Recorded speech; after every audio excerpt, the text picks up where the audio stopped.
Hi hello வணக்கம். இது உங்கள் எம்பிஎம் ரியல்டர் ஈசிஆர். இன்றைக்கு நம்ம எங்கே இருக்கோம்னா சோழிங்கநல்லூருங்க. சோழிங்கநல்லூர் அசெஞ்சர் சரவணா ஸ்டோருக்கு பேக் சைடில் ஒரு கார்னர் ப்ராப்பர்ட்டிங்க. East and south corner. Land area பார்த்தீங்கன்னா உங்களுக்கு 2.25 சென்ட் வருதுங்க. சைஸ் பார்த்தீங்கன்னா உங்களுக்கு 43க்கு 27. ஈஸ்ட் பக்கம் 43, சவுத் பக்கம் பார்த்தீங்கன்னா உங்களுக்கு 27 அடி வருது. 2.25 சென்ட். பிஜி நிறைய குடியிருப்புகள் இருக்கக்கூடிய லொக்கேஷனில் இந்த ப்ராப்பர்ட்டி லொக்கேட் ஆகிருக்கு. உங்களுக்கு ஜஸ்ட்டு ஓஎம்ஆர்லேருந்து மெட்ரோலேருந்து உங்களுக்கு பார்த்தீங்கன்னா 500 மீட்டர் டிஸ்டன்ஸில் நீங்கள் இந்த ப்ராப்பர்ட்டி ரீச் ஆகிடலாம். 2.25 சென்ட்டுங்க. யாருன்னா தேவைப்பட்டால் வீடு கட்டணும், குடியேறணும், ட்ரீம் ஹோம் கட்டணும், இல்லைனா பிஜி ஹாஸ்டல் கட்டணும்னு நினைக்கிறவங்க இந்த ப்ராப்பர்ட்டி தாராளமாக செலக்ட் பண்ணலாம்.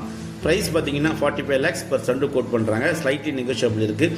இந்த ப்ராப்பர்ட்டி பிடிச்சிருந்தா ஸ்க்ரீனில் திரும்ப கால் பண்ணுங்கள். நம்ம சேனலை மறக்காமல் சப்ஸ்கிரைப் பண்ணி பக்கத்தில் பெல்லைக்கான தட்டி விடுங்க. நீங்கள் தேடுற ப்ராப்பர்ட்டி கண்டிப்பாக நம்ம சேனலில் கிடைக்கும். தொடர்ச்சியாக பாருங்கள். நன்றி, வணக்கம்.